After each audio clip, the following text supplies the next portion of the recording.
બેન તમારું નામ શું છે? ગુણીબેન, ગનીબેન, ગગીબેન. ગગીબેન કેમ આવી હાલતમાં છો?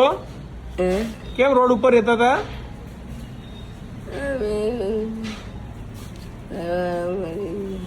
ક્યાં તમારું ઘર ક્યાં છે?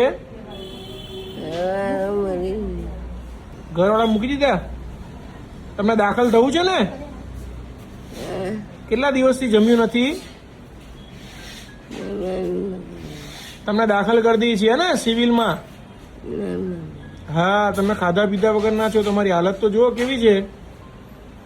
દાખલ કરી દઉં ને? હા.